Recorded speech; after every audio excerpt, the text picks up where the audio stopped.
Well, well, well. We had less applause for Friedrich Merz, the CDU current chancellor. Yeah, I've got a home advantage compared to Friedrich Merz. There's a lot of people who like me more than him. Well, Niels entered the stage to announce us, and you started doing a reel. And I was just standing there and thinking, all right, this will work. So I'll address you formally to be respectful. Have you ever been to Republica? No, because I've never been invited. No, just kidding. It just never happened. I'm happy to be here. I like the informal address more, but I'll address you formally and the rest, the audience, informally. Actually, it doesn't matter. So about our session today, we have 30 minutes, and in the last 10 minutes, I would like to open up the session for a Q&A, passing around the mics. So I'm sure that we'll pack these 30 minutes full of content. Your YouTube podcast, 2 years ago, you had an episode 1 year ago. Will you continue it? Yes, we've got 2 finished episodes that are being cut at the moment, but we also have people working for us. And yeah, it's going to be great. Your clips have titles like A Teacher Unpacks, This is How the School System Destroys Our Children. Is this the way you have to communicate? Yeah, those are the videos from the party. Well, yeah, I looked at that. Yeah, this is something a strategy we chose with the party because you need something. You need to provoke in order to get attention, and then we discuss very factually. Is it easier online? And I fully understand that you have to let off steam against other parties. Is it better to post against something or in favor of something? I think it's easier to make people interact if they're angry. And that's precisely the problem. Because it's seldom that on the internet someone says, I find this and that great. So for us, it's important to let off steam because it's really it's justified. You have to let off steam about the current system, but you have to mint it into something positive and present proposals for solutions and present how we can achieve change together. That is always what we strive for. So your sudden increase in popularity, it wasn't sudden, but Jesus Christ. Sorry for the French. So how does that attention change your political work? Do you always think about how can I turn this into a post? Well, to be honest, for me and my team, it didn't really change anything. I went into the Bundestag in 2021 from the youth work. And we said, okay, we'll have to go on Instagram. I was talked into joining TikTok, and it was worth it.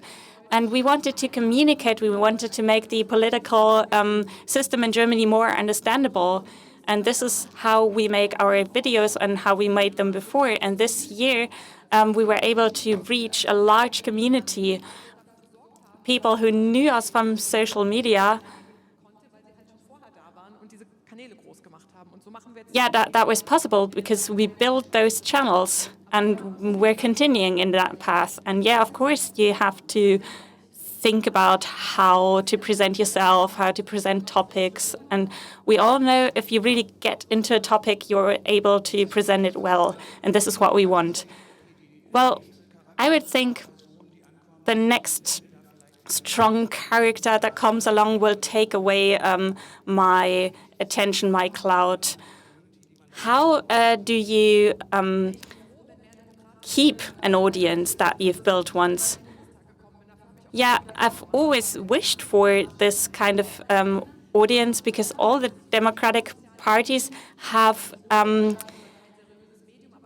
been very active on TikTok, and we need to be active democratically on TikTok in order to fight against right-wing extremism on TikTok. So if anyone of you in the audience are motivated to share and post and comment, it's really important. I hope that many more democratic people will get more attention, and you will have a prosperous exchange like I had with FDP, for example, the liberal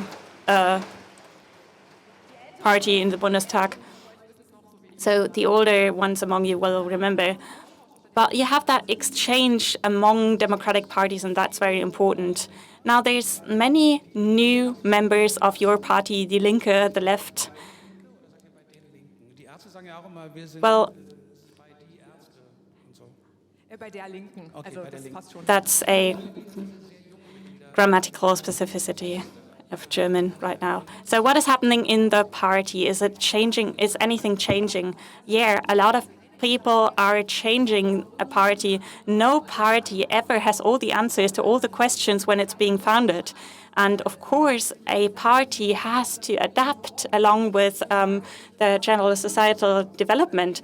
And the important question is, what are your fundamental basics?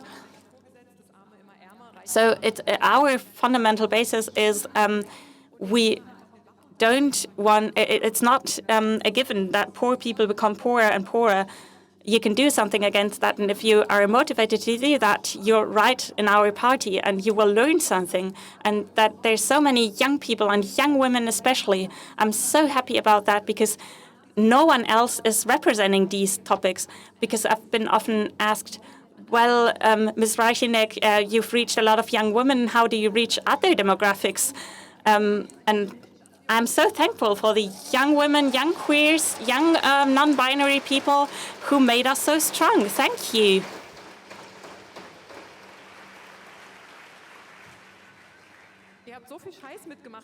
You've gone through so much shit in the last few years, the COVID crisis, Ukraine crisis, and we hope that we can do something with your trust. We're so thankful for it, and we're trying our best. And I'm thankful and proud to have that kind of movement. We have to see how to reach something in terms of retirement pension, for example. But yeah, we're at a great point right now, and I can only stress this is the best success I could have ever imagined, and I'm so thankful. So I'm not even sure that young voters, no offense, you've had a multi-generational campaign for the elections. And the first thing I was shown in my feed was Bodo Ramelow, a senior member of the party. Kennt keiner scheinbar, sonst hättet ihr mitgelacht. Da war ich kurz davor. I almost shared a political clip, but I didn't do it in the end. I have to watch out. No, I don't. That's just kidding. But this strategy to work with different generations in a campaign, that was successful, right? Yeah. Well, we were really down on our luck, right? And everyone, no one believed in us. So we took all that we had. We took the old senior members in again, and that was when we got the first positive attention. And Søren and me, we decided to work together instead of working against each other and focus on the topics the people gave us in door-to-door conversations we had, and that was affordable rent, affordable housing, and while all the other parties talked about nothing else than migration and security politics, we went with the topics that actually interest people, and that was worth it. And we added some good videos. The speech that went viral, thank you for that. We've gained more than 1,000 members. Social consulting and people who stuck with us when it looked really dark. Without this foundation, it wouldn't have worked. That's what characterizes our work and what we will have to continue, that people who feel well with that, have found their political home, will carry along with us. And that can only work if you have good content. That's a good thing. Thank you. So, according to current polling, you are the most popular politician in Germany as of right now. I think if you take male and female politicians, you're rank 7.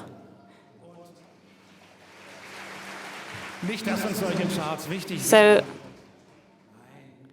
charts aren't important, right? Polling results for the left are around 11–12%.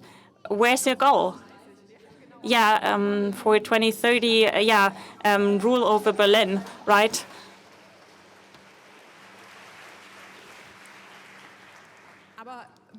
But you have to be honest. We have taken a lot of voters from the Green and the SPD, and of course that is bad for those two parties. But in the next 10 years, which we'll hopefully have, we'll have to fight for the progressive majority, and that includes people who vote AfD, the right-wing extremist party. So, yeah, now we have the official result from the Federal Office of the Protection of the Constitution that the AfD is right-wing extremist, and the question is, what can we do against them? I think the left is the one party that is able to reach the people who are frustrated, because I also joined the party because I was frustrated. And I want to make positive change. I want to fight against discrimination and othering, and a very important topic is the distribution of property and riches, and I'm here for it.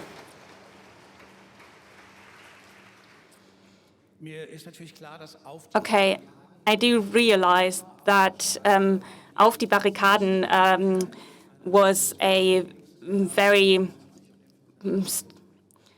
strong call for action. But how will that look in the future? Yeah, there were a lot of emotions at play: fear, rage, and knowing that people on the left, people with disabilities, chronic illness, immigrants, those are people that are rejected by the AfD. And I know what that does to people. And for me, it was clear: if democracy, human dignity, and it is attacked like that, you have to set something against that. And you have to use keywords like revolution. We have to tackle the distribution question, and not on a surface level, but deeply, because well, billionaires aren't working harder than people who work in the care sector.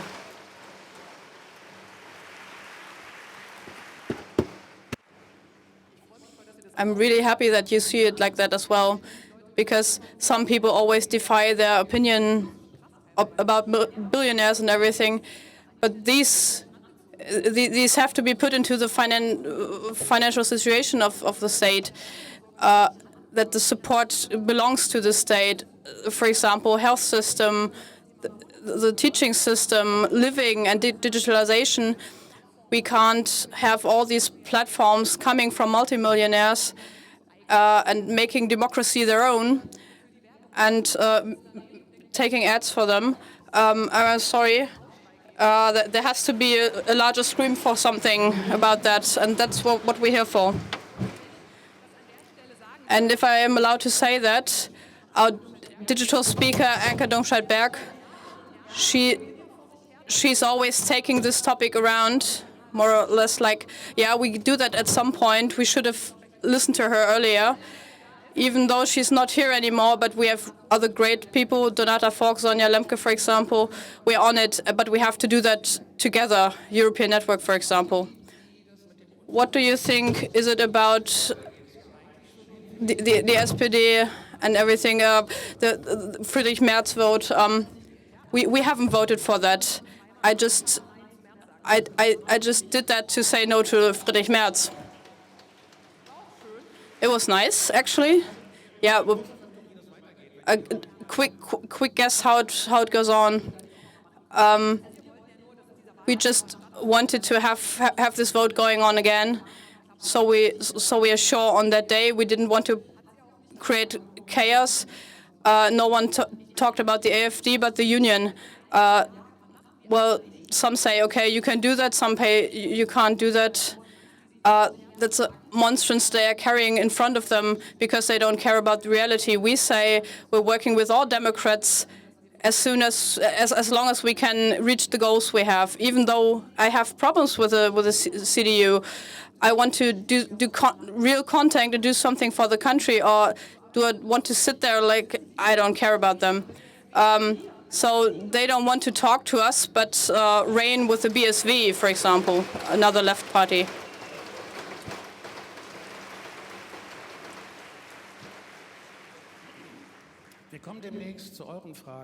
We come to your questions soon. I'm being a little more formal right now, like I do, yes. 1 year ago, I was sitting here with Annalena Baerbock, and she held a really massive speech about support of Ukraine, and she got a big round of applause for that. Would you have applauded as well? We have a clear position on that, and that was always in discussion during the election. And we are against weapon deliveries. We are more for diplomatic stuff. We want to support deserters, for example. We are still in this position, and we need to have some kind of base we need for that. And there were people standing on the info desk, and it's so important for me. Okay, I can't vote for you. And she was like, yeah, then you can vote. It's okay. Just vote for the Greens, for example. I don't want to force you to support the left. I want to make an effort for my opinion and for my stance, and that's just the thing. And this is what democratic parties are for. And I wouldn't have applauded, but nevertheless. This woman endured so much, especially when it comes to sexist situations. She endured such a lot, and she's such an intelligent woman, you have to say that, really.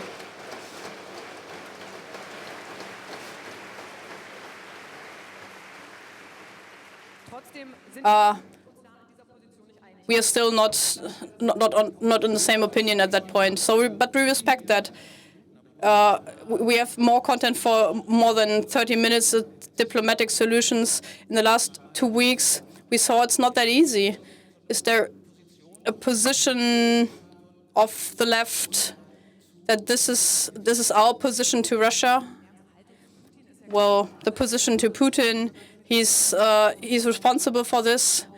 And what's important for me and for the party is that even though he has been elected, no one knows how this election really worked. And for the people in Russia, that we're not supposed to connect to break the connections to the people in Russia. From the beginning on, we should have gone a different way to take up deserters and to make their position stronger. The knowledge that they are being put into jail and how these jails look, and to inform about that. And there's always people who profit from wars financially, And if you just freeze their money to get their houses, but you don't have a register in Germany because you don't really want to know what's happening, and you could have hit them. Friedrich Merz asked China for the support. You should have done that earlier, but you can't go on at this point in a military situation. We have to go on intensively, but we have this President Trump, we have Putin, who are really nice with each other, and on the back of Ukraine, we have to strengthen the EU, and you only have to debate with the Ukraine. Ukraine shouldn't give up territories, and we're not in the situation to tell Ukraine what they have to do. That should be the focus, and that leads us further because we are stuck in the situation right now.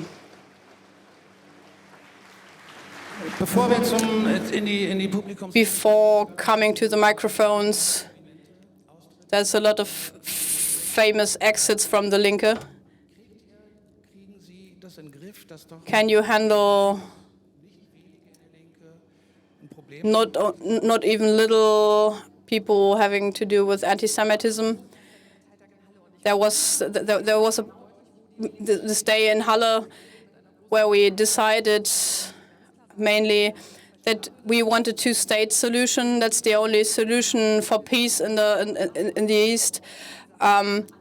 These hostages. As hostages, while they are held, the stuff happening around Netanyahu, people are dying. People don't get into Gaza anymore. That's also something that Friedrich Merz mentioned.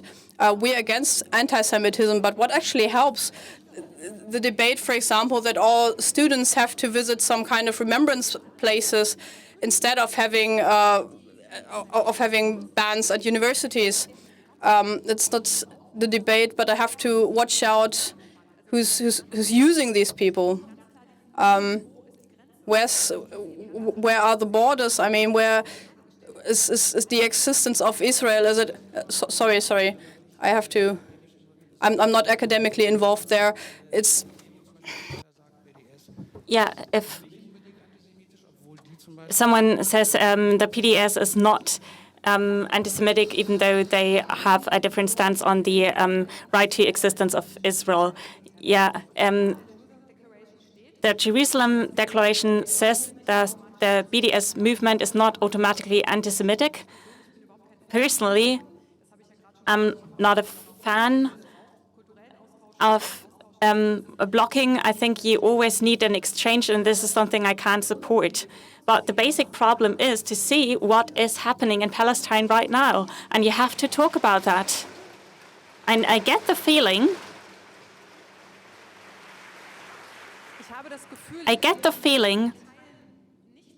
that if you don't allow for that exchange, you are not doing a favor to Israel or Palestine.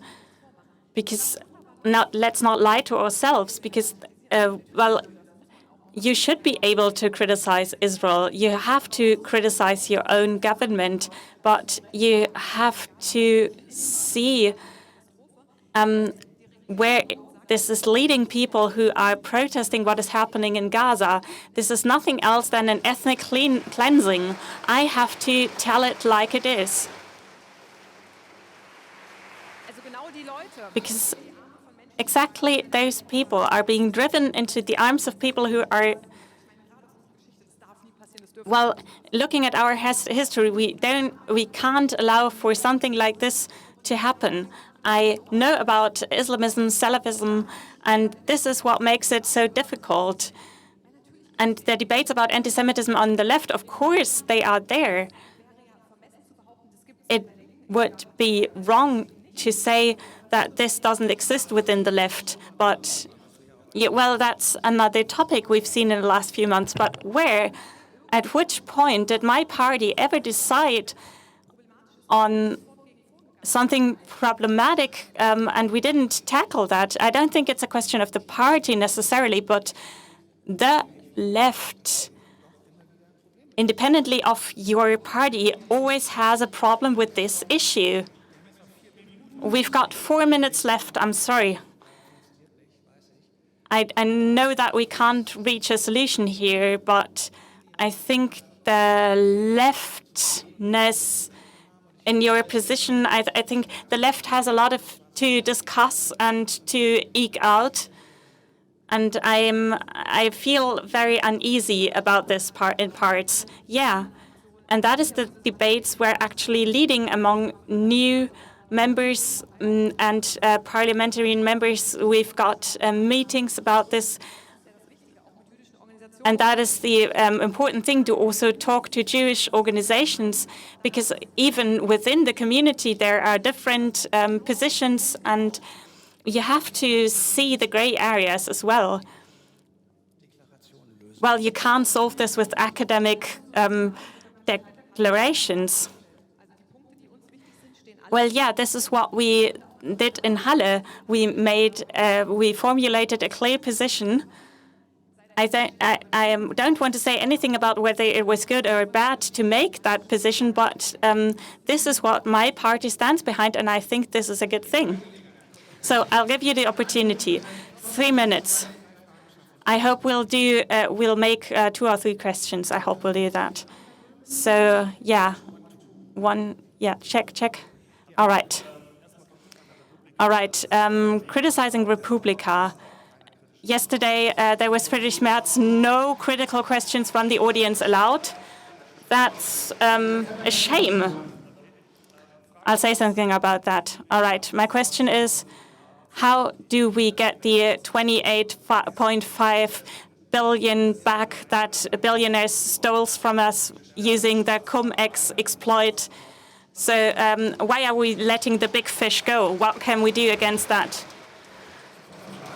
Is that a question to you? Yeah. It's a very good question. And I could have told you a lot about that. We have to prevent the paper stack from being shredded, because they're actually trying to lose all the paper trails. And the Greens noticed that as well, and we're supporting them in trying to prevent this. And we need an inquisition group, an inquiry into that. And yeah, it's very obvious that some people don't want the facts to be found out. And we do have a problem that we catch the little fish but let the big fish go. And I'm very happy to hear about this topic from all sorts of corners. We're trying to do enlightenment here. All right, so then let's...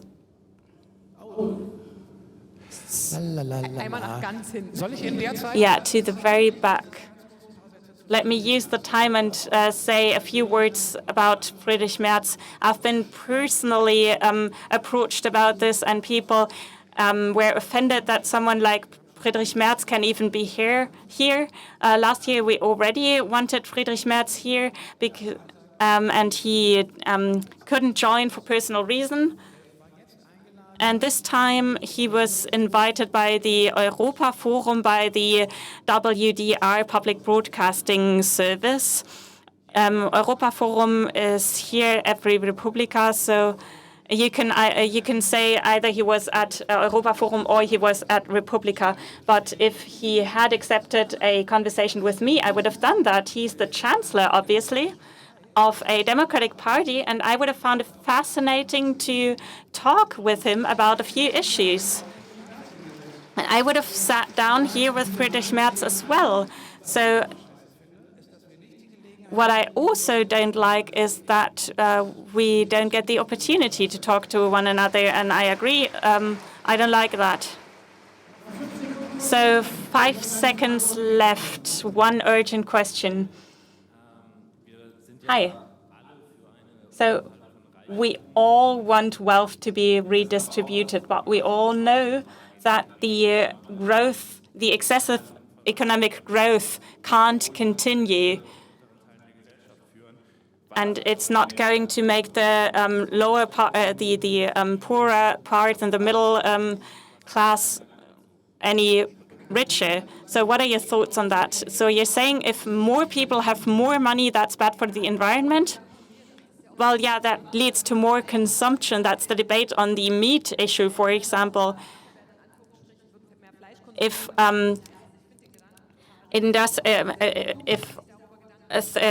the third world countries are getting richer, then there'll be more meat consumption. But we have a clear stance on redistribution.